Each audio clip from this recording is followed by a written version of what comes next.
Hello and welcome to the Tifo Football Podcast. I am Joe Devine, and I'm delighted to be joined today by JJ Bull the Bullard. Hello. All right there? Yes. How's it going? Very well. Very well. Very Good. informed today. Yes, you are. How much football did you watch over the weekend? Quite a lot. As you know, I take it very seriously, so Yes. I've watched an awful lot. I mean, it does dig into your actual personal time, but thankfully I was able to consume the appropriate amount of football to prepare adequately to give a podcast of value. Yes, zero football. Now, also welcome today by Jonathan Dog Mackenzie. You just say I'm John's name? welcomed by. Did I say I'm not I'm welcoming anyone. Did I say I'm welcomed by? It'd be funny if Is it that was what I like, said? you had forgotten his name, he was like, this guy. This guy. Smecky McGee number one. Guy who woofs for me. That's true. Woof for me? Woof. Oh, that's I didn't really feel it in the way that I normally do. But you stick around. Does things to me. It's Woof does things to me. Also, we got Steve Hankey and Jamie, the long-legged video producer, Like a spider. through the window. It's a long-legged video.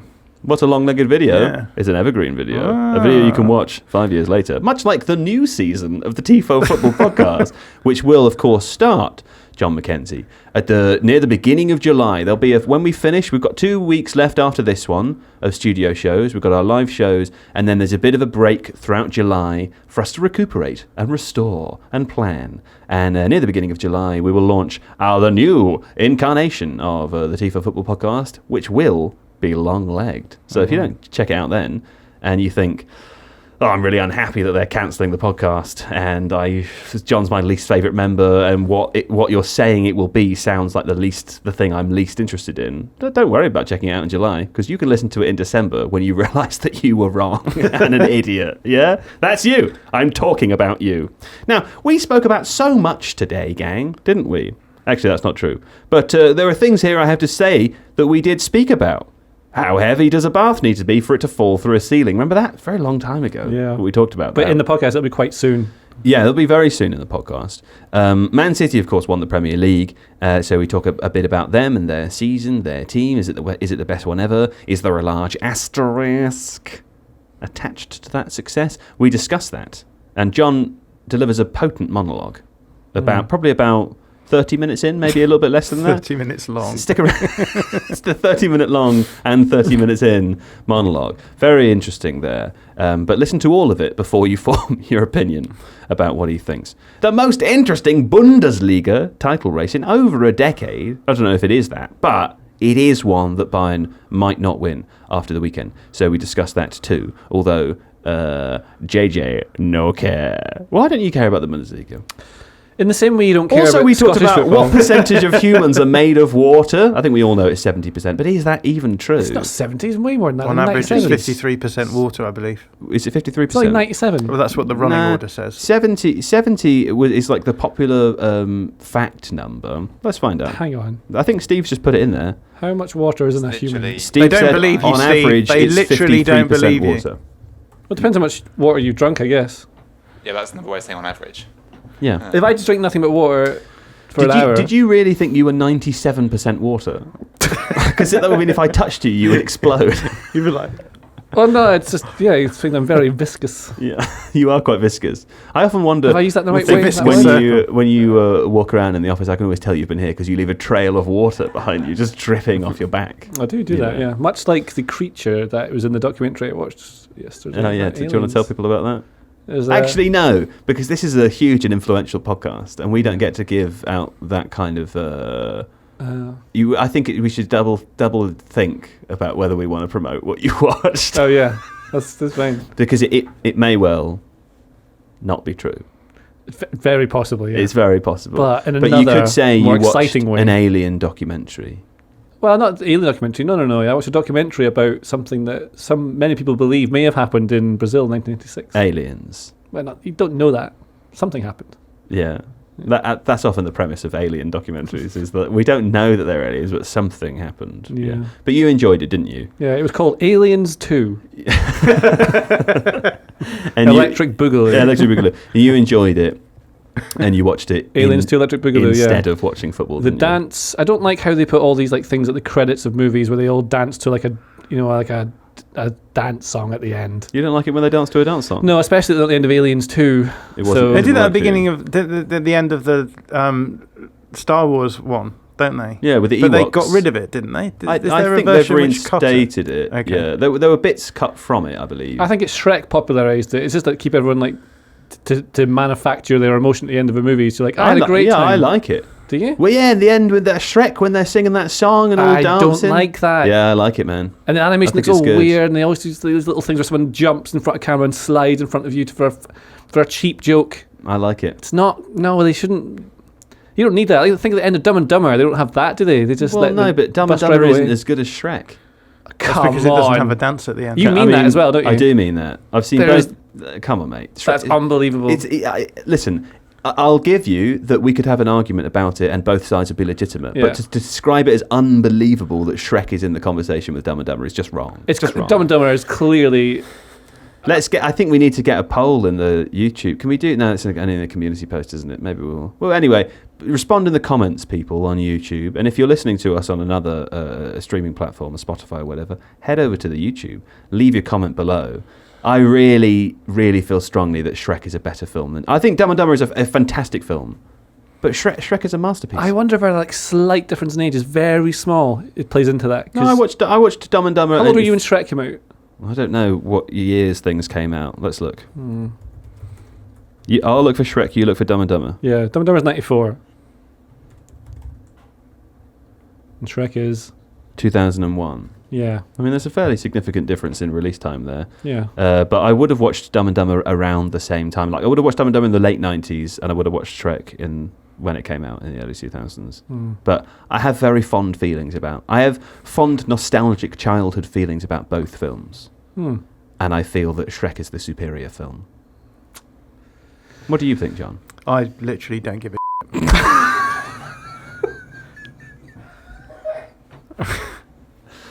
In that case, I leave you in the warm hands and the cool embrace. Oh, read The Athletic! Oh, I forgot about if that. you don't give Hey, a do you want to do the Athletic ad? Because you don't care about this cultural conversation we're having. So maybe if you want to do the boring bit, what do you think?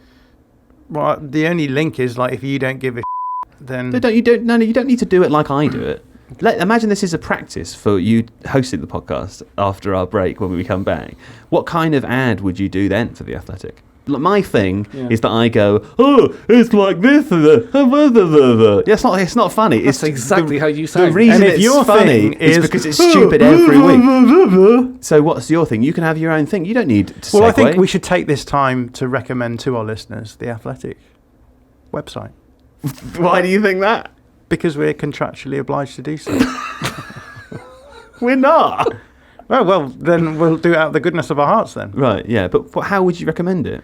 Come on, you got to take this seriously because, hey, listen. Why am I being made to do this now? There are tens of thousands of people that listen to this podcast. In fact, if you add the YouTube numbers together, we're talking hundreds of thousands of people A lot. who rely on your clear and reasonable recommendation of athletic content. And they're going to rely on it on a weekly basis. And, hey, no fun. We're not having fun anymore. Okay. This is very serious. Advertise the Athletic immediately. And if you have enjoyed the serious conversation that we have had so far, then there is nothing better for you to do than to head over to The Athletic to check out some of the articles He that messed they it up have when he there. was talking. He messed it up. And what do you mean I messed it up? You said a word in the wrong place, and you're about to start. Do it again, one more time. Yeah. You got it. I believe in you. And if you value serious cultural conversation about Dumb and Dumber, then all I can do is recommend to you The Athletic's website. Go to www.theathletic.com/Tifo. HTTPS https:// www. That's the period button if you're in America. Press that button and that will get you there. And yeah, there's plenty of really interesting pieces on The Athletic that you can peruse. Joe, what have you read on The Athletic recently that you think is interesting? I read a really interesting article by David Ornstein, all about why Shrek is the better film than Dumb and Dumber. And David, as you know, is one of the best connected journalists in the industry. He brings incredible news stories on a weekly basis, and it's you really learn a lot by reading his work, and that's how you know you can trust that Shrek is the better film. But you see, the thing is, because often journalists get these things wrong, and an audience does until later, when the people who really can see through the smoke screens and nonsense can see through to the real charm and the quality of a film, for example. Like Dumb and Dumber is one example, but like The Last Jedi, in the Star Wars franchise, the second of the new films that they're making, it was torn apart by many. He said it's absolutely terrible. And it's proven, as I think, to be one of the best ones in the entire series. Yeah. It's withstood the test of time. They sort of ruined it with the third one. We've been through this before. But that's an example where I don't think it really got reviewed very well, nor did people think it was good, because they just do what they're told, don't they, the people? Yeah, but everyone thought Dumb and Dumber was good. I know. So what are you talking about? I just want to talk about how that movie, how I was right about that. Anyway, you might as well hand it over to the, let's see what it'd be like now. So we have to leave it in the cool. No, that's my thing. You don't have to say that. What do I do now? Whatever you want. You are unshackled. You have your own autonomy. I've done all of my bits You're an now. autonomous vehicle, man. And so back over to Joe for his customary cool hands, warm embrace. Can we go home now, please? What should I leave it in? And now I'll leave you in the warm hands and the cool embrace. Well, Man City have won the Premier League, haven't they? Who'd have thought it? The inevitable. And now let's not go back to the immovable object versus the immovable object. That was a tiresome conversation, wasn't it? But the team with all the good players and the good coach. You could call them the unstoppable force, couldn't you? The unstoppable force team were not able to be stopped by the very movable object that turned out to be Arsenal. After 36 games played, Man City on 88 points there, a 7-point gap. They've already claimed the Premier League trophy, John. Bit of an assessment of their season, please, because it wasn't always so smooth sailing, was it? No, the thing with Manchester City is they always come into their own right at the end of seasons, don't they? And that was what's happened this season. I feel as though the story of the season is Pep Guardiola fixing problems, and maybe an interesting angle that we haven't talked about yet. Well, maybe we have talked about it, but is the fact that often the conversation about Manchester City is about the squad that they have, and the fact that they have very good players. But actually, I feel as though the difference between, for example, this season, Mikel Arteta and Pep Guardiola has been that Pep Guardiola has made the squad work in a system that fits the players, whereas with Arteta we've seen them have the same starting 11 for most of the first part of the season, and then when the changes came in, I think largely kept the sorry James Richardson was on this chair before because he recorded Totally, and he's a fair bit shorter than me, so I was just putting the chair down a little bit there. I thought the ground had finally given up below you. I've been waiting for that day. Yeah. Do you know I creep around in old houses, and I'm afraid. Sorry, you mean you creep around in old houses? I'm afraid when I use a bath, if a bath on it, because you think about the weight of a bath, and then if you add me to it, it's like, surely this is going to go through the floorboards. You see those films where someone goes through the floorboards in their bath. How much do you weigh compared to a bath? Which film has that nothing compared to a bath with full water of bath. A full bath of water. Are you heavier in the bath? No. I'm heavier than you are in the bath. I'm not heavier in the bath than I otherwise was. Yeah, but there'd be less water in the bath if you were in it. No, that's a very because very surely good what point. happens is that when you all have a bath, it fills to the same level, and wouldn't I don't know the what water the make you float, and therefore there'd be no the gravity. relative density of water versus humans is, but I bet it's probably not far off. Do you know, I don't often have a bath. I'm not really a bather like yourself, John. But I have noticed it's a really good way of telling how fat you are is if you overpour the water like to a normal person's level in a bath, and then you get in it and like there's just nowhere for the water to go. That's how just nowhere. Like I feel a bath. Every bit of the bath is touched by me. There's no bit of bath that's not being touched by me somewhere. Do you need someone to stand over you with like a hose to make sure you get covered? I think that would be like, how when they transport Free Willy back to the ocean, a beached whale, and they've just got. That's true. That's how I travel. They strap me to the back of a lorry and they hose me as we're going. It's good because I need to keep cool. Yeah, which films have people falling. I don't know, but it's a through the thing, roof in isn't a it? It bath. happens. Is it? Yeah, There it was the happens in bath films, fallers. Don't tell me this because I do Bath bathe fallers a too. lot. I fell through it. I fell through the bath. Honey, I Fell through the fell bath. through the roof in my bath. Yeah. Yeah. They did 3 or 4 versions of that. Jurassic one. Bath. Yeah. That's Now right. we're on Quora, which you all know is a very reliable website. Do bathtubs ever fall through the floor? Danny Clark says, well, not really.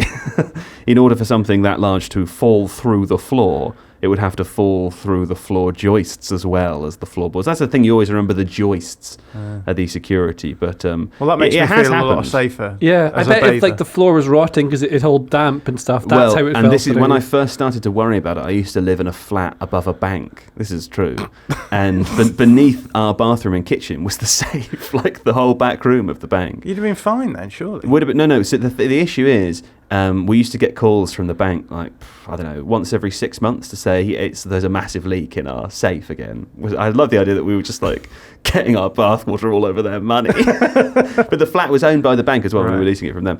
And there was one time where a particular, I don't know, bit of plug was missing. Whatever, you know, the things that, what do they say? They screw them onto. You know, underneath the screw. You know, the screw when you put the screw on, that it's got a washer. There was not a washer there. And underneath the bath, in the space beneath, had like sort of basically filled big puddles of water for months. Yeah. And when the guy came, he lifted the side of the bath off, and he was like, "Oh yeah, all these floorboards are, you know." So eventually, the joists also would have Right. become damp, and But you would have fallen onto the safe, which is presumably fairly well protected. Well, so- and that's why the bank cared, because I think they were like, we don't, you know, The this would be an floor- embarrassing way to have a bank robbery. A bathing You'd have man fallen just through. took some You'd money. have fallen through the roof, Yeah. but on the plus side, you I'm would taking this from my ceiling. become yeah. fabulously rich. I would have done, yeah. The Yeah. floor fell through in one of my bathrooms once. I Did was it? living in a house in Stoke Newington, yeah. It was really funny.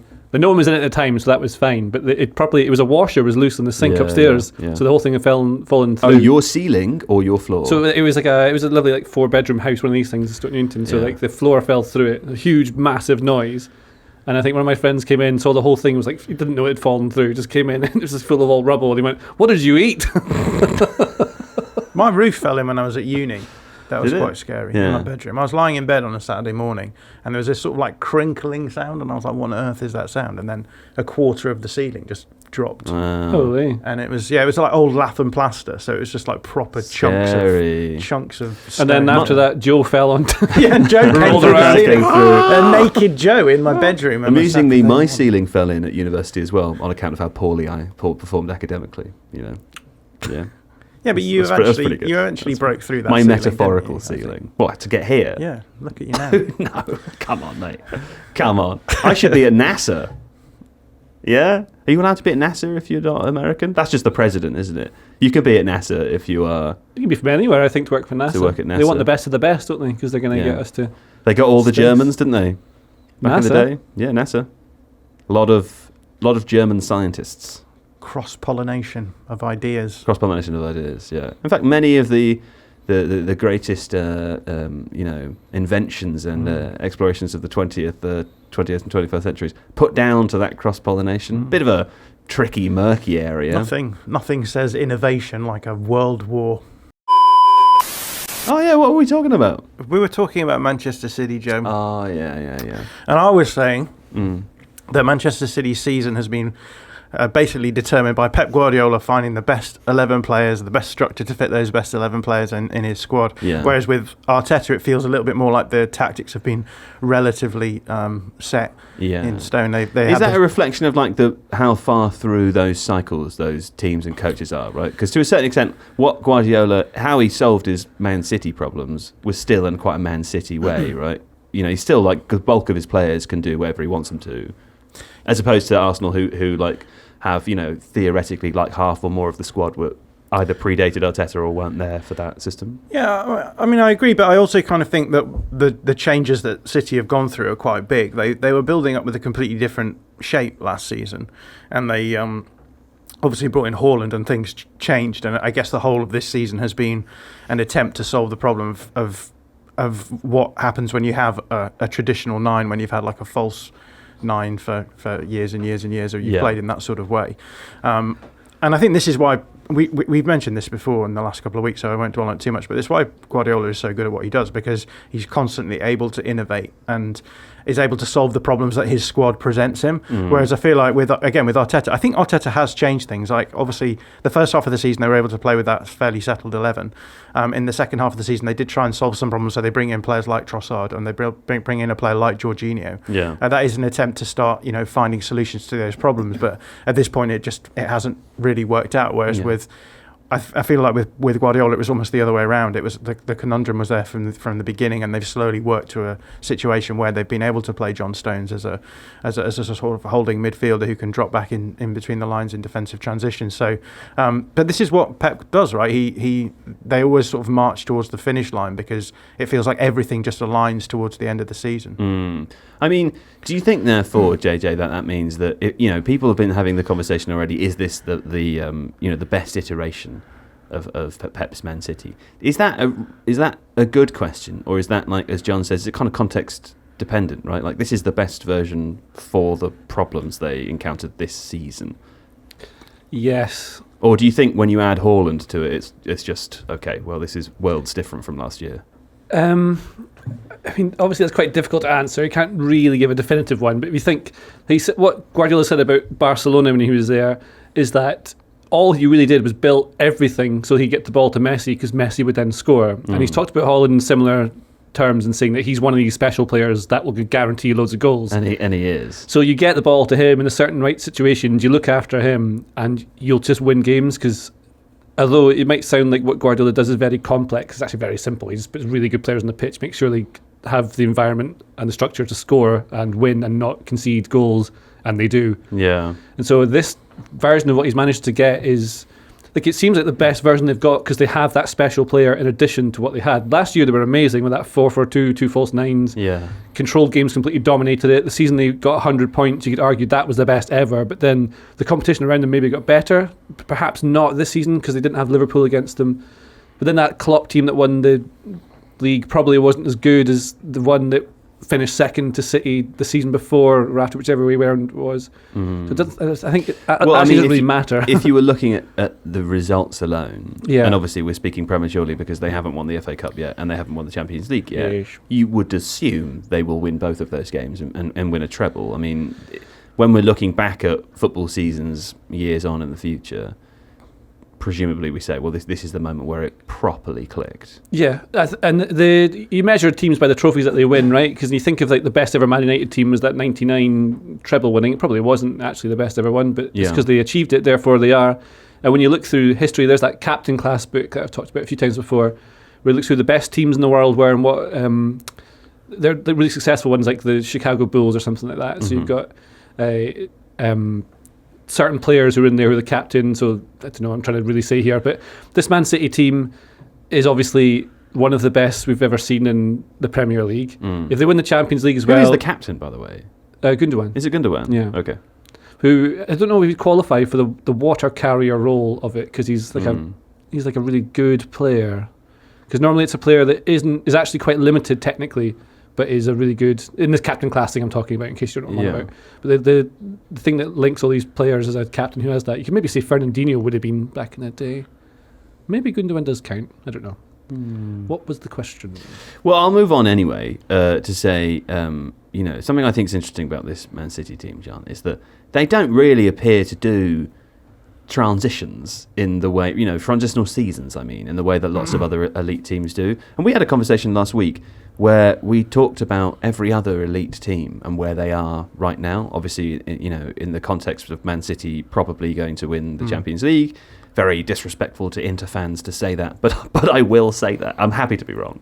But if you think about, where Barcelona are this season, sure, they've won La Liga, but they're not a hugely impressive team. They have insurmountable financial problems that are going to cause them issues, numerous times this summer and probably next summer as well. Real Madrid are seemingly at the end of a bit of an epoch or an era. We've had conversations about whether they need to, change their approach in terms of the selection of a new manager. Man United, Liverpool, Chelsea. Chelsea and Liverpool miles off so far this season. Man United look like they're starting to rebuild, but they've been in that phase, 3 times before, and it hasn't worked out in the post-Ferguson era. And then you look at the teams in Italy. Juve obviously suffered that points deduction, have had it reinstated, but they're still a million miles away. And PSG seem nowhere closer to winning the Champions League final, or probably further away than they did a few years ago. There's a massive absence of elite teams doing exactly what they're supposed to do at this time. And that's not to take away from Manchester City's achievement, but as far as I can see it, they're the only team that are doing what you would expect them to at the top of their game this season. And that seems really unusual. Yeah, I think the thing with City, as you've said, is that they don't go through that cycle, right? It feels as though they are just constantly... Yeah. Or maybe it feels as though they go through it in the course of a season. Where they went through it in the first half of the season and they're still winning the treble, right? And I think that comes back to what we were saying before about the difference between Guardiola and Arteta. And I think Arteta will... He's a great manager, and I think he will be on that Pep trajectory where he will be able to solve those problems as time goes by, and it's easy to forget that this is the first managerial appointment that he's had, so it's no slight on him. But what you usually get with clubs is a manager lands on a system that works with players that work in that system, and they burn that system, the players out in that system, and then what happens is they realise they've come to a point where they need to regenerate the squad, and it can be like, again, bringing in the sorts of players to fill in the slots in that system, maybe tweak the system slightly. But you have that rise and fall where you get everything working for a couple of seasons, and then it drops off. And pretty much every Premier League team in the last few years who's done anything have done that. And I feel as though with Pep Guardiola, because he is so driven by this concept of you're only as good as your last win, or whatever it is. He's constantly thinking, what's the next step? We can let players move on. We talked last week on the podcast about how the left back position was quite interesting insofar as City obviously had Zinchenko last season. They started this season with Joao Cancelo. By January, both of those two players had gone. They were left with Sergio Gomez. And rather than that being an issue, Pep has used it to arrive at the system that he's arrived at now, where he's not playing left backs, he's playing outside centre backs. And actually, there was an interesting conversation with him on Sky yesterday after the game, where he said, "This season was the season where I realised that in order to overcome these dangerous battles with players like Saka or Salah or Martinelli or he mentioned someone else, I can't remember who it was, but basically these elite players who can cause you problems." He said, I found the solution here is to have players who win their 1v1 duels in that defensive unit. And he's going to buy Wan-Bissaka. Yeah, maybe. But I think that's really fascinating, because he said in that interview, all it takes is one moment. It's Vinicius Junior, obviously, like the player who's caused them the most problems, I would say, in the last few seasons. But when you have a player like that, all it takes is 2 or 3 moments, and you're out of the Champions League. And so he's now moved in the last season, I think, to this system now where he's got essentially 5 centre backs in his build-up unit. Yeah. And we've seen them basically sail through the Champions League off the back of that. So I think also if you go back to what you were saying about the players who left, you can say, Zinchenko wants to go and start somewhere. Fair enough. It doesn't appear to me that Joao Cancelo's departure was intentional or necessarily even foreseen. Right? That was an odd one. So what you're actually saying is that Guardiola makes a success out of a potential issue, right? Like another manager might look at that as a crisis and then be saying at the end of the season, well, I had no control over that. These players left, and whereas what he does is turn a possibly negative situation into a super, super positive one. And Cancelo last season was a really big part of the way that they played. It would be like Manchester United losing Luke Shaw midway through a season. Which they do every 8 weeks, I think, for 8 weeks. But Cancelo thing's interesting as well, because it shows that it's not just the tactics of Guardiola, it's only a small part of it. It's also the man management and squad management that he does. Like, one of his squad management, man management things is constant rotation of players. As in, they don't all play 38 games, they play maybe 24 with some subs. They rotate so they get a lot of the same games. And that was the issue with Cancelo, is that he wants to play every game. He came out of the World Cup, he'd been on the bench for the last 2 of Portugal's games, I think. So he's unhappy. This is on Sam Lee's piece about this whole season. Right. Excuse me. And he talks about how he came back unhappy from the World Cup, then he was in a bad mood, which you don't really want in your squad. And then wasn't starting for Man City, and it became this reciprocal thing where, because he wasn't getting in the team, he was training badly. So because he was training badly, he wasn't getting in the team, and so it was becoming a nuisance. And so that's when they shipped him out to Bayern Munich, because he wanted to play the games. So you go out, and that fixes a sort of bad atmosphere. And apparently that then made sure that any other players who had similar thoughts, like, why am I not starting every game? I'm amazing. They lost their ally. A Sir Alex Ferguson style thing of showing that you're the one in charge, so you cement your authority, and then they listen to what you say. And then there were some other bits about, I think it's Ruben Dias and Gundogan, I think it's those who had like team meetings, and they said that we need to make sure we're ruthless and we'll win all these games, and it's the players self-organised and motivated themselves. Yeah. Which again, you create the parameters for that to happen. That's how you then create that. What the word for it is, the galvanising of the team. Yeah, so they push forward. And they didn't lose a game since the Forest one. They lost the Forest, or they drew the Forest, and then they powered all the way through. I mean, it's funny you said about the rotation element. You'd be forgiven for thinking that when Manchester City played Chelsea this weekend and started a lot of younger players and a lot of bench players, that Mahrez amongst that starting 11, you'd be forgiven for thinking he wasn't hugely important this season. He was hugely important. There are games within the last 3 months where he's been absolutely critical to them winning the title, but you'd be forgiven for not thinking that, right? Because of the extent of the rotation, and that's one of the best things. Obviously, they are afforded the ability to do that, and I am sure that people listening now are screaming into their phones. What about the charges? What about the charges? Yeah, I know. We've talked about it loads before. I don't know what you want us to do. We have to wait for them to the appeal to occur. We have to talk about it as the facts. This is actually a thing that we're required to do. I know. I also feel similarly. But at the same time, regardless of how it happened, it's happened. And, it's a bit like when you think of... I like to think of it in a similar way as... let's say throughout the history of the Olympics, Steve Hankey, I'm looking at you because you're the one that might stop me halfway through this. There are accusations, and in some cases founded accusations, of doping, right? And part of me thinks, just let them do it. I want to see how fast they can go with all the, So whatever's happened here, charges or not, appeal ongoing, we will discuss as the facts emerge. Kind of like it, I just want to see the best possible football team. That's what I want to see. And I feel like this season I've seen one of the best possible football teams of all time. That is a separate thing from all of the ongoing context, and both can be true at the same time. What do you think about that, Steve Hankey? I think it does have the possibility of an asterisk, right? That is the thing. And I'm not sure they are wholly inseparable, but I think your point is valid. Because we have to say... The charge is ongoing. City deny the charges. He's an Arsenal fan. City deny the charges. Yeah, of course. Man City deny the charges. That's the thing that we do have to say. Yeah. But the charges are there. Mm-hmm. We'll see in the fullness of time where that goes. Yeah, we will. And that's pretty much all we probably can say before. Well, I think it is worth mentioning at this point that we only ever talk about the teams for whom it works out, right? Which makes a degree of sense because, who cares if you cheat and you're at it.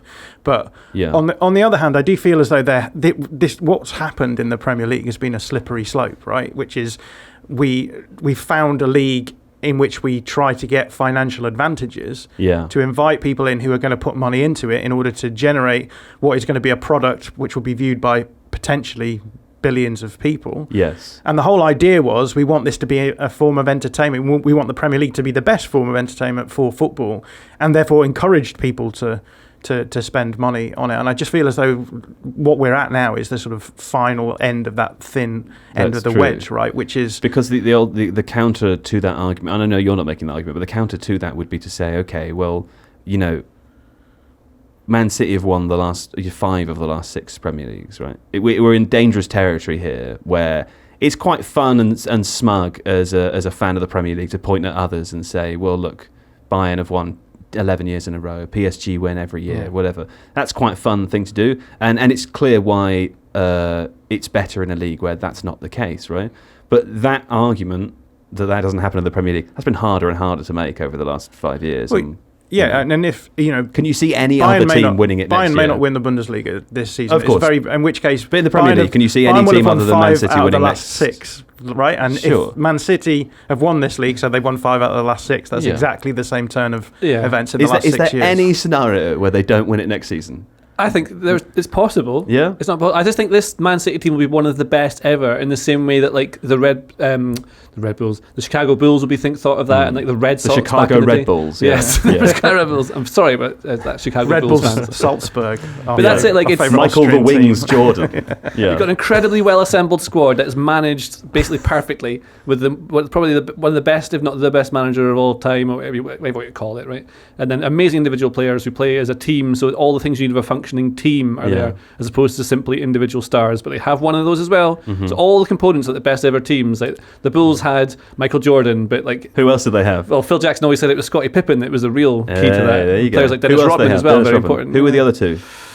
Rodman, Pippen, Larry Bird. Get out of here. Who? I can't remember the names. I've run out of small, short. Shooting guard. Everson. The shooting Alan guard. Everson. Alan Iverson was not in. Alan Everson. He's the I don't Swedish know. Alan Everson. But then, like, you could say, Kobe like, Bryant. No, stop saying random basketballers' names. you know what I mean? The all best teams of all time, right? Of course, And yeah. they all Luka black stuff Doncic. like rugby. Yeah, they're all there, he's all the very lads. Anyway, I think this City team could be that, and all the stuff in the background, we'll see what happens with that, with charges and stuff. Adam crafted an interesting tweet talking about how the medals are being handed out to Man City players by the same organisation, who are then trying to charge them with 115 separate. This is what I was saying. Is that the Premier League benefits from Manchester City being one of the best teams, if not the best team ever. Does right? it though? Yes, because the Premier League wants to present where's the line? A product. Like surely the product is better when it's more competitive at the top.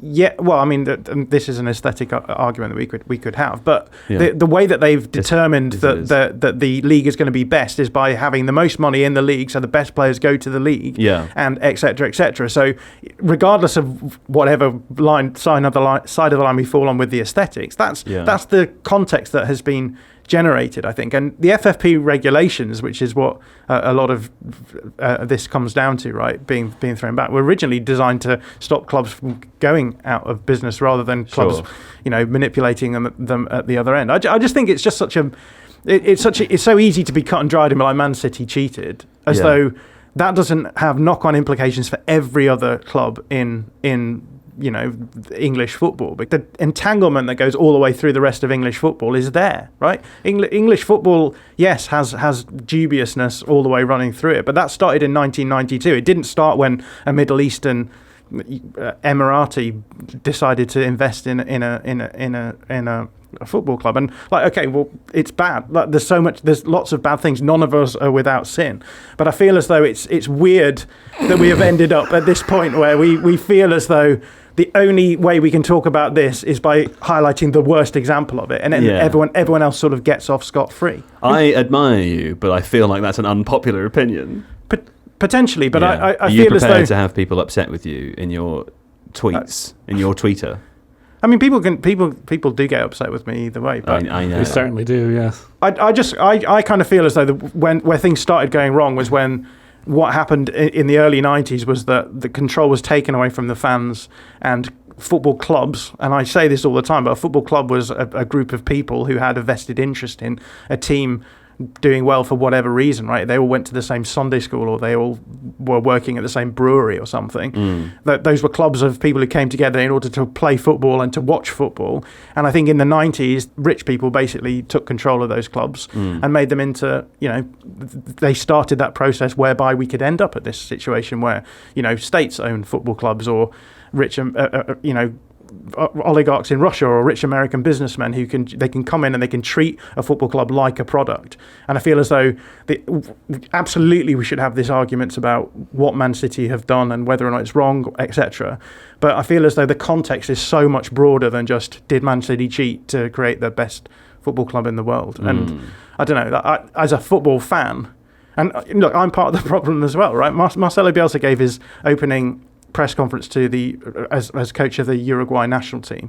He's basically saying football is for the fans. You should have a relationship between the players and the fans themselves. And there's groups of people in between those. You have the coaching staff, you have journalists, and you have owners and stuff. And he said all of those three groups are terrible, because they actually they pull apart the relationship between that pure relationship between players and fans. Fans want to watch their players play for their club and do well. And I feel as though I'm part of the problem because I spend my time analysing this stuff and making it less pure. I don't know. You're impurity. That's what you are. I don't know. There's just if we're going to focus on the bad taste of one thing, we actually should. Is this very eloquent whataboutery?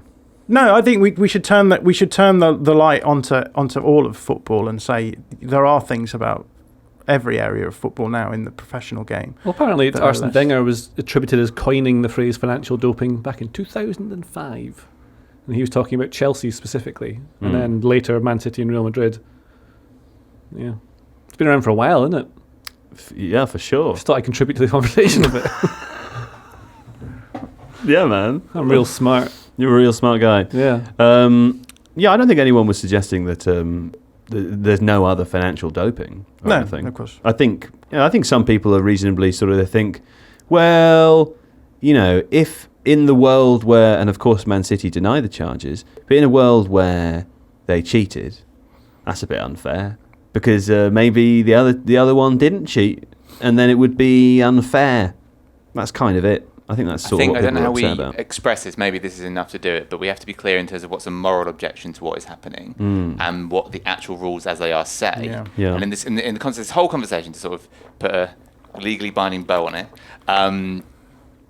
the accusations against Man City are the rules that do exist have been breached. Those are the accusations. Whether the rules that the Premier League have and have had should have been and should be tighter. Yes. Is an ongoing moral question, but we should make that distinction between what He's the an actual Arsenal fan. and that's enough for me. And He would I say obviously, that. I No, that's obviously true, agree that's with that as well. But it does feel as though like a lot of the financial rules have just sort of been bolted on as an afterthought, right? To be like, oh, we can't allow rampant expenditure. What happens with it now? Is like 2025, something like 70% of your. That's how much you spend on wages. Your body is water. Oh. No, that's right. In 2025, your body will be 70% water. I think it is unless now. you're in a bath. Unless you're in a bath. At Unless which the point, bath has dropped through the floor, in and which then it case, becomes 32. because obviously when you're falling, it changes the. Well, when you fall, generally you turn into water. Right. Yeah.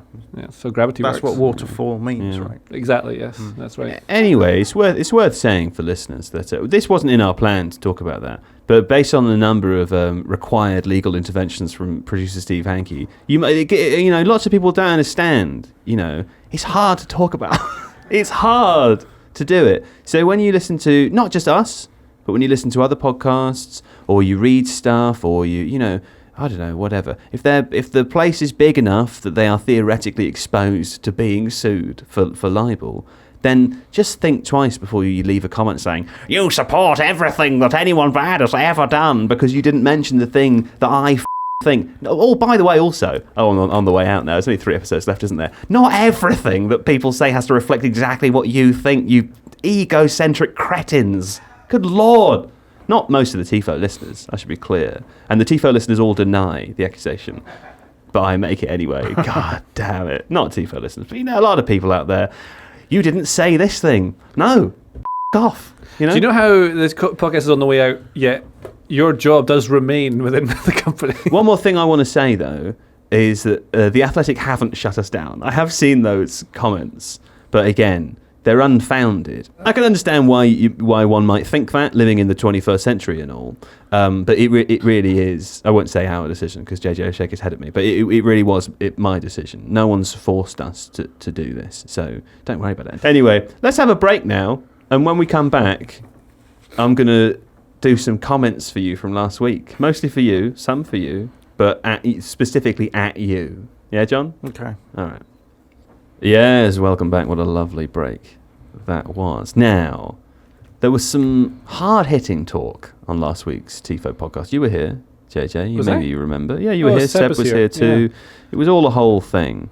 But some things were said that the audience really responded to. And I'll start with a nice one for you, John. I can't even remember what we talked about. They mostly relate to the same thing, and I think when I start talking about it, you'll realise the seriousness of the situation of what you've done. But I'll start with someone that supports your belief. Okay. This is from Tristan. Commented under the YouTube video. Tristan, great guy. Last week, 100%. The Eagles could have just flown to Mount Doom. I agree, John. That's Tristan, yeah. I regret to inform you, Tristan is the only supporting voice for your opinion, because Samwilification says, what about the Nazgul? The archers defending Mordor, the ring's ability to corrupt powerful beings more quickly, the fact that the Eagles refuse to help anyway. I can't have this, Tristan. Yeah? Right, so my response to Luke this W. would be, says, yes, they would have been killed before they even got close to Mount Doom. Samwilification, a separate comment, says, shocked by John's use of tired, long debunked Lord of the Rings plot holes, long debunked, right, okay. says Samwilification, thought better of him. Props to Joe for the staunch defence. Yeah? Any more? Yeah, there's plenty more. Arthur Ishwood Moat says, I can't be more on Joe's side about the matter of the Eagles. The diversion of Aragorn's last stand to preoccupy the Nazgul and therefore remove Sauron's deterrent of air combat is also pertinent. We all saw the Nazgul's Mount. You saw it, JJ, didn't you? I've not seen this. No. The Nazgul's Mount in Pelennor Fields at the Battle of Minas Tirith. You saw that one, yeah? Mm-hmm. And the Dead Marshes where Frodo and Sam and Gollum saw the Nazgul Mount, big dragon sort of thing, yeah? Do people honestly think that the massive lizard, now you're involved, now you're into it, yeah? A huge flying lizard, JJ. Do people really think that a huge flying lizard monster ridden by an undead spirit would have a hard time shredding up an eagle or two, yeah? Conveniently forgotten by many who preach the idea. I didn't know about the giant lizard.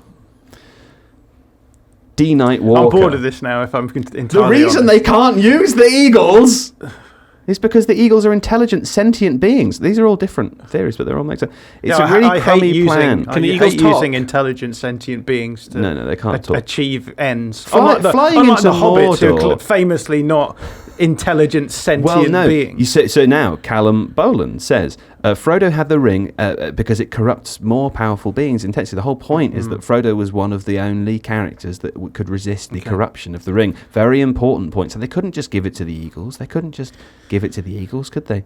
You know. Anyway, Kesav Lakhotia, this one's a more general one, says, this podcast isn't good to hear now, because there seems to be a lack of seriousness in the conversation, especially by Joe Devine. Despite you guys discontinuing the podcast, I wish it was a serious one and good quality. Yeah. Which is good, because it will be a bit more about football. Win. Am I allowed, have I got the right to reply to this? To the Lord of the Rings bits? Yes. Yeah, go on then, yeah. You can do that. Okay, so my first point would be, 1, Lord of the Rings is made up. It is a story. So like, how if he wanted to, J.R.R. Tolkien could have just made the Eagles do that. Such a bad argument. Okay, so that's point 1. Such an academic. Actually, I think nihilism exists. Nothing's real, so your meaning doesn't even matter. No, I mean, don't move the goalpost. Don't be a goalpost mover. The goalposts are where they are. People say to me, you know, this get is out of my true. garden. Yeah, a lot of people say to me, get out of my garden. Yeah. No, the other thing is that I'm not necessarily. I admit I was trotting out the tired old trope. A plot hole. Largely because I knew it would annoy people this much. And it did. And now look, it's come back to annoy you, hasn't it? It's not annoying me, no. But what I would say is carry that on. in terms of the Eagles, I'm not bothered about the Eagles doing it. Send a different bird. Send a less majestic bird. Your argument was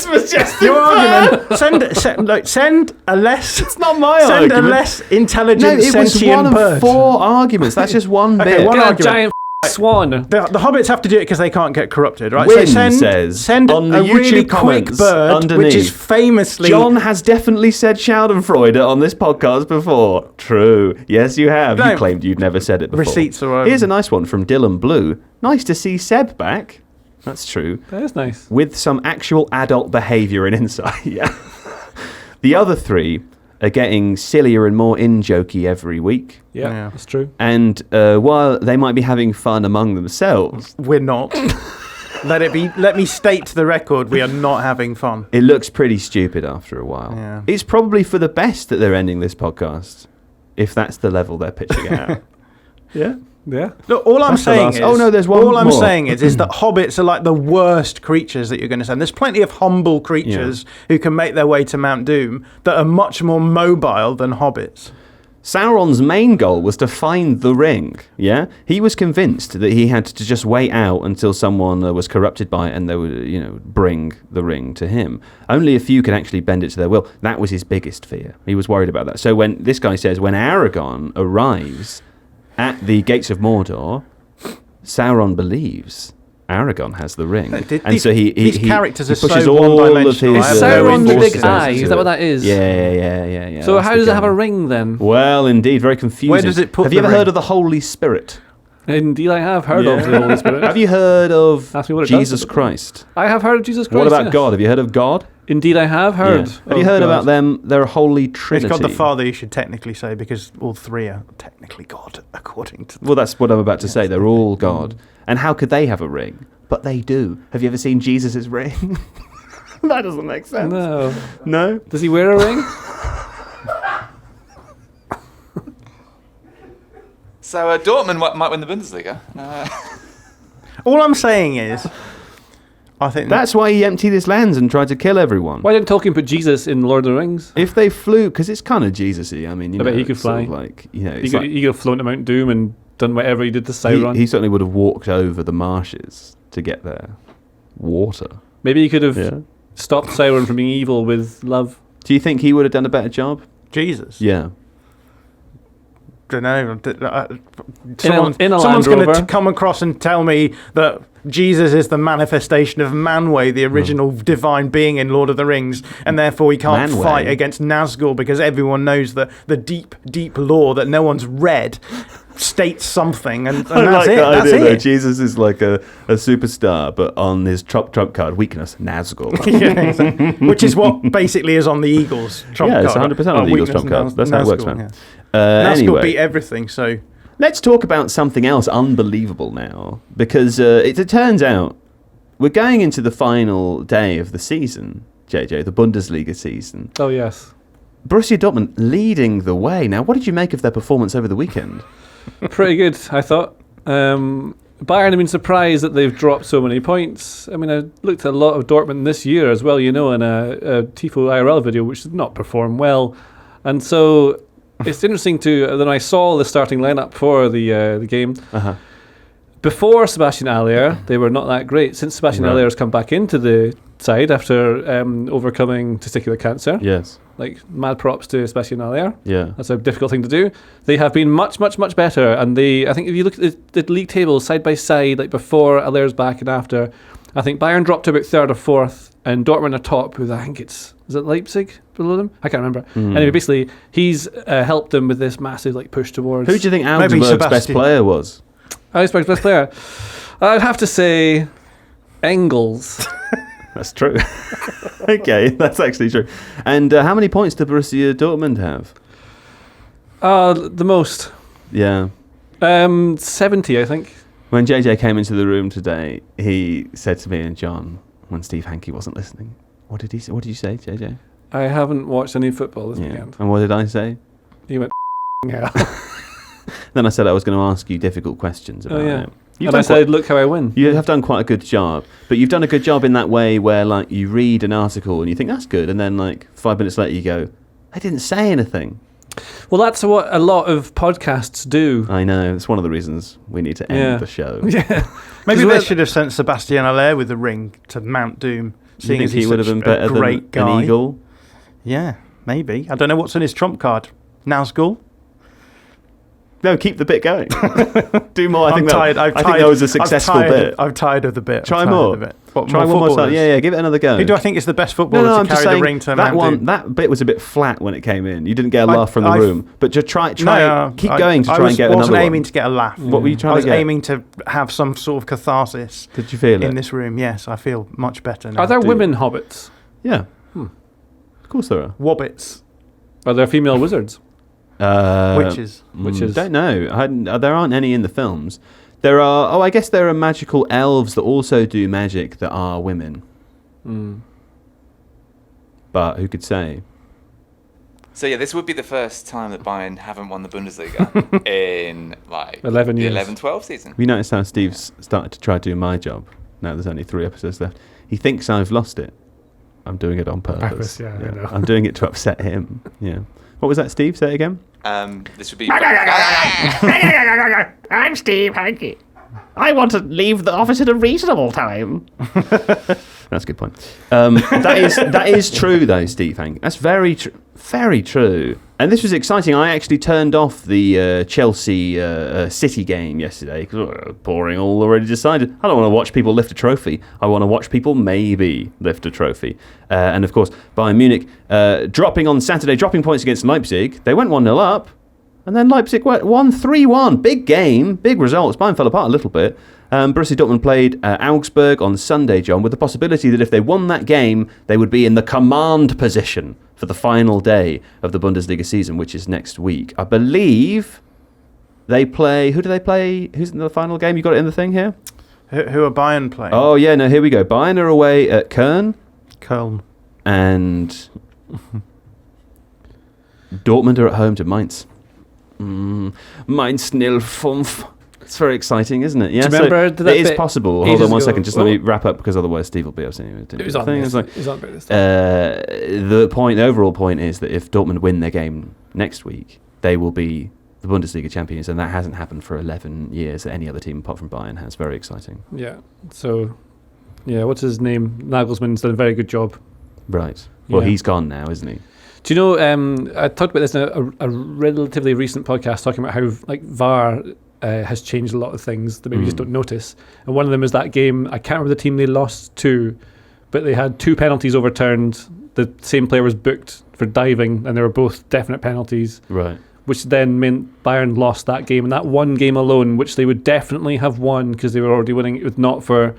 It just never happens, right? If you don't get these penalties, do you think it was a good thing? I think it's good, yeah, because it's VAR, fair. It's what should happen. You made it sound like they should have got the penalties. They did get the penalties. That's the whole point. I can't remember the team. Sorry, it's a VAR overturned bad refereeing decisions. Yeah, I wish I could remember who it was. It's really bad of me not to remember that. But there was 2 penalties where the player goes down, and the referee immediately, even thinking about it, books him, the same player, for diving 2 separate times. You're talking about Bayern. This was the team playing against Bayern. Yes. No, but I just mean as opposed to Dortmund. Yeah. Because overall, ultimately, this was Leverkusen. Leverkusen, was that what it was? Yeah. Ultimately, it hasn't made any difference, right? Because they still don't have enough points to win. Yes, it does. Because if Bayern had won that, they would have 3 extra points, and they would be top. But Bayern did win that. They didn't. They lost. But you said they got the penalties. Leverkusen got the penalties. Oh, that's so VAR confusing. works for the... Sorry, well, that's my fault then. You've really confused me. Well, that's my fault. But what I meant to say then, to try and do it better, not like an idiot, is that the lesser teams tend not to get the decisions, I think, by referees, because it's lots of psychological factors, I think, play into giving the big teams. I'm not sure I would agree with that, just to make clear that's your... Oh, that's my opinion. Your sort of theories. I can't factually back it up. Having watched a lot of Scottish football, I'm pretty sure it's right. Anyway, and so Leverkusen managed to beat Bayern Munich in this game, and I strongly suspect from all the many, many football matches I've watched in the past that they would not have beaten them were it not for them getting those 2 penalties, which they were denied, and they were given a yellow card for simulation. That one game alone, that VAR being in place, might mean that it's equal for Dortmund to be able to then beat Bayern. And sure, over time it'll maybe balance out and people won't get their things, but just do my little VAR defensive bit. And that's why it works for people who support smaller clubs, because you get a bit of fairness. Yeah, no, it's good. I like it for that reason. John, should we talk about Edin Terzić, who is the Dortmund coach? Because also, I mean, it's kind of an odd thing, isn't it? We made a video about Dortmund at the very beginning of the season, where you talked about what they would have to do to win the Bundesliga. And your point within that video was that they sort of need Bayern to up, and they need to have an incredible season. Both of those things need to be true, right? And actually what happened is they were really rubbish for the whole first half of the season, and they just went on an incredible run. Yeah, and look, Bayern have us up. I've just looked through. Yeah. The last time Bayern, if they win at the weekend, get 71 points That's total, bad. which is the last time they were that bad was in 2010-11 season, when they finished 3rd in the league and they only got 65 points. So, obviously, they play fewer games than the Premier League. There's only 18 teams in the Bundesliga. Yeah. So, but that's it's been well over a decade since they performed as badly in terms of points. But yeah, in terms of what Edin Terzić has done, is that I think post World Cup he's landed on a system that works quite nicely for Dortmund, which is they play in this sort of 4 4-4-1-1-ish shape, but in possession they drop Emre Can out of 4-1-4-1, I should say. So they're playing Emre Can as a pivot player, drop him into between the two centre backs, which allows them to push the full backs forward, and then they usually push, I think, Adeyemi into the front line as well. So they sort of end up in a 3-5-2-ish shape in possession, and that works quite nicely for them because they are going to play quite transitional football, and so the ability to drop Emre Can out and give them a little bit of support for their fullbacks pushing forward allows them to be not turned over in defensive transition. They've also managed to get Julian Brandt playing quite a flexible role, just moving around, pulling strings. Do you think Julian Brandt's the most German-looking player currently playing? Potentially. He really, I mean, his hairstyle doesn't suit him. You don't think so? I know, and it's very rare that I would say something like that, but I feel it strongly with Julian Brandt. I would never make a comment on people who manage to have hair, so... That's fair. But yeah, I think that he's got them into this really nice transitional structure, basically. So in possession, it allows them to get the players into the areas they want them to get them into, but with the realisation that if they turn the ball over, they're well set up to defend that as well. And they've I mean, I don't. It's hard to say they've been well worth the league title, because it does feel as though Bayern have had every opportunity to rescue it when they've stacked it on a number of occasions in the last few months. So, well, like we said, they still have to get past Mainz on the final day. They do, but surely. You would surely think so. Yeah, Mainz have had ninth place. They won their most recent game, but a bit of a difficult run of form. Nothing to play for. No European contention possible. No relegation possible. Taking a look at the bottom of the Bundesliga table now, Hertha already relegated. Bless them, the Berlin boys, all the way down there. Schalke and Bochum are also in the relegation zones areas, but Augsburg, who obviously lost to Dortmund over the weekend, and Stuttgart still could possibly drop down there. So it's all going to be entertaining on the final day of the season. Lots to play for still in the Bundesliga. Schalke are gone, aren't they? They can't make up that goal difference. Schalke theoretically can get out. There's another game. Yeah, there's one more game. There's one more game, but they're on 31 points, and then 14th place is Augsburg, and they're on 34. Yeah, but 15th place is Stuttgart on 32. And that's not a relegation. Oh, yes. And also, I believe 16th is a playoff. Yeah, it's a playoff. I managed to miss that entire bit. Good interrupt, though. It's my favourite kind of interrupt, when you interrupt to correct, but you were wrong. No, I wanted to ask. I didn't want to correct. I'm sorry if I came across that way. I just wanted to know.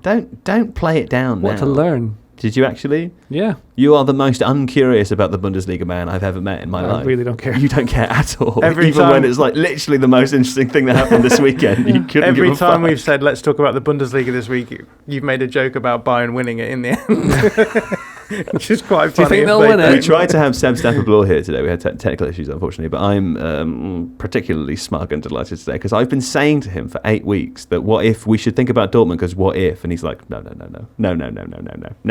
Even the Blormaster didn't believe that Bayern. I enjoyed watching it. I did my research for the Dortmund video, and I watched a lot. And I got Dortmund. They're a fun team because they're so transitional in a really transitional league, and they have good players who can transition. So yeah, good. You've also been on a bit of a tear with respect to getting predictions right, haven't you? Tell you what, halfway through that game, the Dortmund game, halfway through, he's doing a lot of lifting here. It was like, what wasn't it, 20 minutes to go, and you were like, no, it wasn't 20 minutes to go. There was over half an hour to go. So we can find there was over half an hour to go, I guarantee you. And it was a red card, obviously, which had kind of for Augsburg, which kind of made the game harder for Dortmund to play anyway.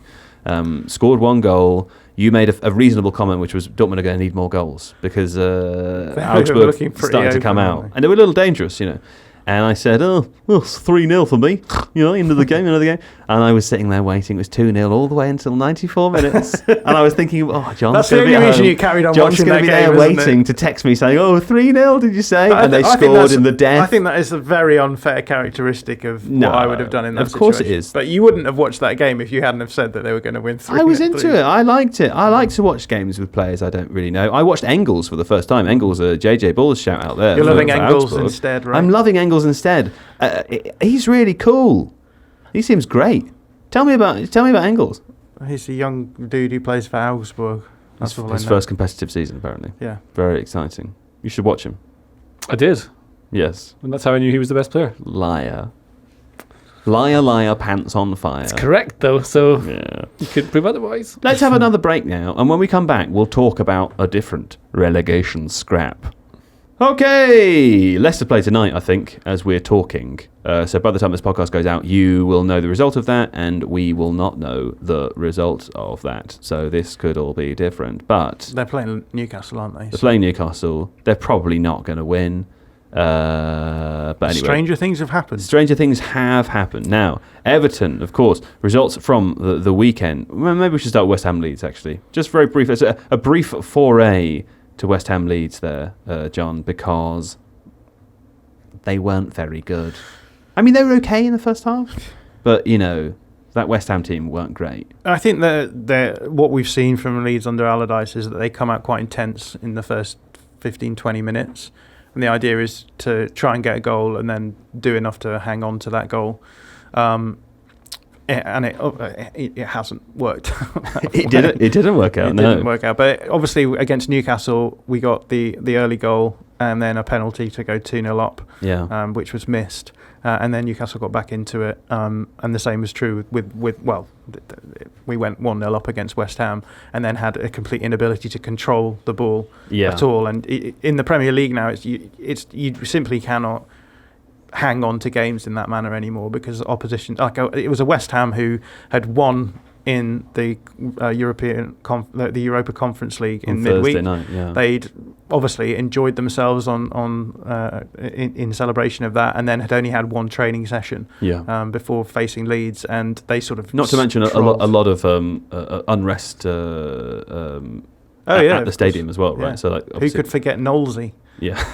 So it would have impacted the players as well. Exactly. The club. And yet they came out and looked much fresher. Looked like they had much more of an idea of what they were doing. Yeah. They stayed patient even when Leeds did have a little bit of momentum in the first 20 minutes, but then they just sort of cruised home in the second part of that game. So West Ham very much looking like a lower half table Premier League team. Leeds looking a bit cooked, aren't they? Yeah. They've got Tottenham away or at home is the final game of the season. Tottenham at home in the last game of the season. I mean, so Tottenham are absolutely crap, so anything could happen. But we're in a situation now where all the Everton need is a draw, and then Leeds have to win by 3 goals or something like that, which isn't looking great. Speaking of JJ Bull, Everton currently in 17th place, 33 points, 2 clear of the drop right now after a 1-1 draw with Wolverhampton Wanderers. Yerry Mina scoring a goal in 90 plus 9. I mean, that's a terrific point for them.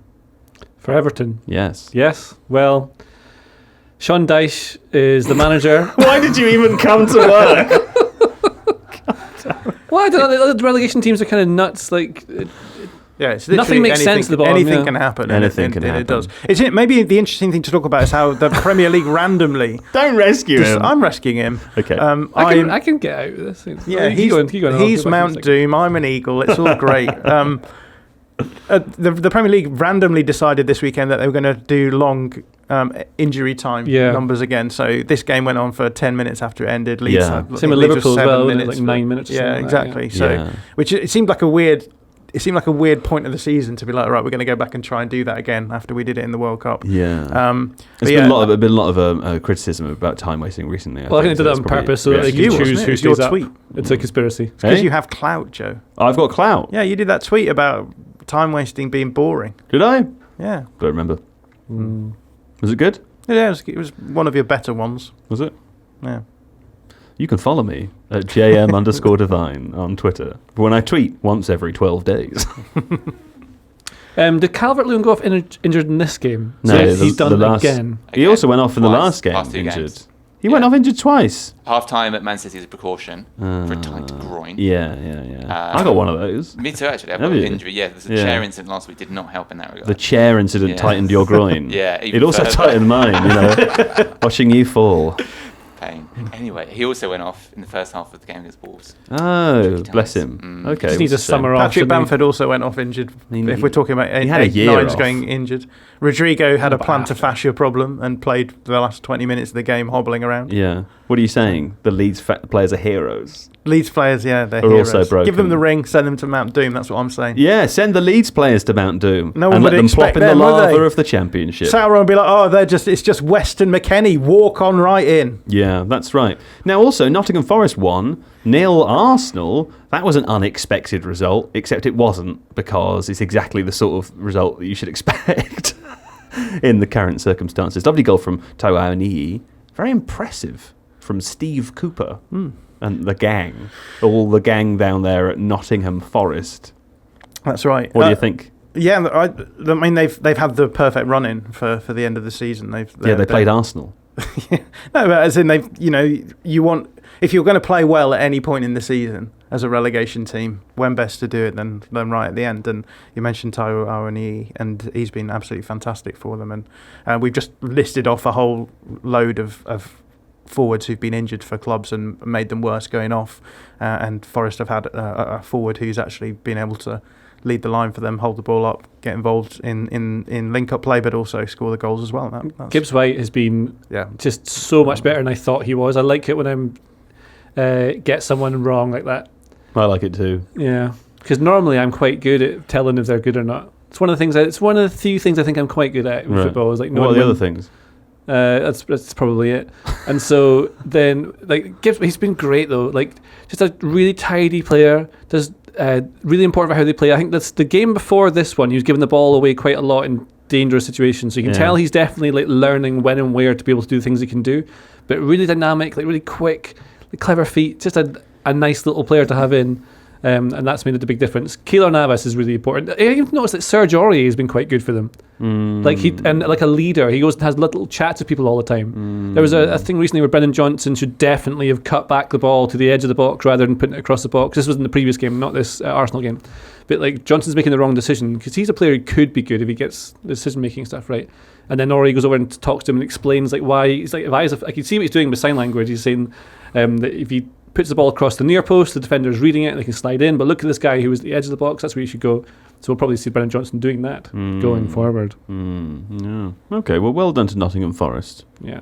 Well do you done. know what really Felipe's annoys a good me? player as well. What? That person said that hobbits are less corruptible, right? But No, Gollum no. is literally a hobbit who got corrupted by the ring. Excuse me, Gollum is not a hobbit. So all I'm saying is No, maybe hold there's on. an eagle out there that no one knows about that's really good at You can't beating just- you Nazgul, can't just and it could have just done it. throw out nonsense all like I'm that and then not then interrupt all I'm me. saying is, Joe, is They they didn't should at say least explore the option. hobbits are less corruptible because, as evidenced by the stories of the books and the films, hobbits are not less corruptible. Frodo is less corruptible. Okay, well, let me introduce you to this. There's an eagle that you don't know about. It's called Barry. Really Barry good the against Eagle. Nazgul. Yeah. They should have sent him. He's a top tier player against the Nazgul Mounts. He is Yeah. elite. Well, it's a shame Generational. that you weren't around in the 50s to barge into Tolkien's shed and say, "Oh, you get Barry in the book. Get Barry Barry. will sort it straight out." Exactly. By the way, if you don't Barry want the any bald eagle. book to write or any royalties, and you want this to be a short story that doesn't stay in the hearts and minds of children all Well, I think across you've the arrived at world. the real truth there. Yeah, Joe, what? That is nothing matters. It's all meaningless, and an eagle can solve every problem. I've tried reading that book about 5 times, and it just I get Yeah, to the don't- bit where they talk about the fireworks Don't every time. read I'm the so books. bored. Don't read the book. But I used to live with my friend Richard, and he would he listened to the Lord of the Rings audiobooks to go to sleep. He wasn't a huge Lord of the Rings fan. He just enjoyed. I can't remember which voice Was it the actor BBC was. ones? Because they're Yeah, really who good. voiced them? Ian Holm. did- Ian Holm. Ian yeah. Holm does the voice, and so I would sit there listening, going to sleep, and through the wall I'd hear the dulcet tones of Ian Holm singing a Hobbit song. You know, the number of songs in those books. But is he now in a Good genius? Lord. Because there's a state of sleep where you can either a really creative state or a really potent learning state or something like that. Yeah. So obviously, because I'm a scientist, this You're is a all scientist. correct, Yeah, right? And we of should course. believe and everything you I sleep say as well. Well, so you would know. I try. Because you sleep. Yeah, I try to sleep, and then and so therefore he must then be able to know everything about all hobbits and goblins and I stuff. think it's possibly true. He does. He's He knows the name of every Game of Thrones character. Again, not a huge Game of Thrones fan. Friend Zone. Just the kind, Friend Zone. Yeah. Australian perv dad. Dragon Lady. Yeah, Dragon Lady. all the big names. Tree Boy. Tree Boy, yeah. Oh, by the way, my best impersonation is of a Lord of the Rings character. Have you ever heard me impersonate Treebeard? Oh, I thought it was going to be Gandalf. I can do Gollum. Treebeard. Hold on, I'll do Treebeard for you first. Gandalf's Gandalf, okay. My Gandalf is all right. Your Ian McKellen is pretty good. Yeah. But this is Treebeard. And Treebeard is a tree-ent. He's the big tree. He's an ent, not a tree. Whatever. They're the shepherds of the trees, I believe. The And I hope shepherd of the everyone in the forest. comments will upbraid you for that. Disgusting. I always feel like walking south is going downhill. Yeah, that's pretty good. Give us your Ian McKellen. What, shall I read Your out? Gandalf. Shall I read out I the like tweet? the bit where he says, it's not for you to decide. All you've got to do is decide what to do with the time that's given to you, Frodo. I'd watch it if it was that accent. I think that the solution to all our problems here is eagles. Send in the eagles. That's very good. It's very good. What have you got? Hello, I'm Gollum. Yeah, That's quite good as I well. hate your creepy voice. Hello, I'm Joe Devine. I hate it so. Would you like to have a I bath? don't like it. Bath, would you like my bath? That's Yoda. He's Gollum Yoda. I can do Yoda better. Yes, bath would you like? It's like Frank Oz voices, isn't it? It's easy. Yeah. What about I more like Star Wars stuff for them? Mr. More than Frodo? Oh, Mr. Frodo! Oh! Yeah, it's pretty fun. Is that the lizard? Yeah. I can also do Neil Young singing, but it's not for today. Different time. About Different time. eagles. I can do Eagles. Yeah. Yeah. The Eagles. That eagle would definitely not make it. That sounds And this like is an pathetic eagle trying to get to Mount Doom, just with noises. You ready? That's it. It's dead. It got You didn't killed send by a Barry, did Nazgul. you? You didn't And the send Barry. Nazgul. Do you know what the Nazgul sounds like? No.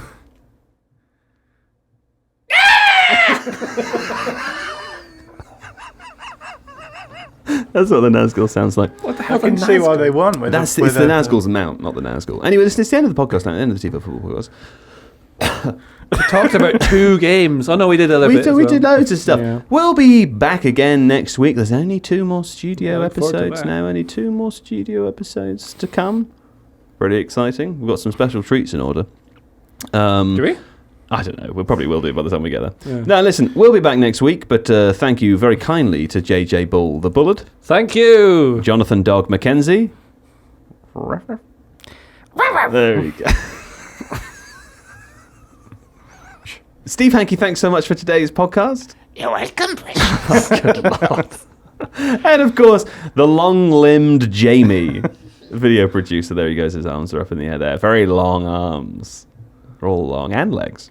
Now, until next week, au revoir, bienvenue, auf Wiedersehen, and tschüss, motherfuckers. Hey? What?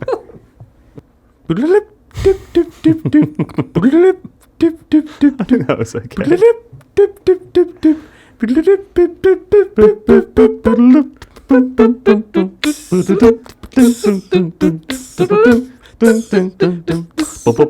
Wait for it to break down. Oh, we always cut it off before it does the.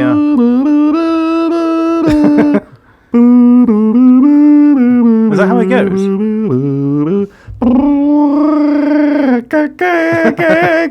Hey! Hey!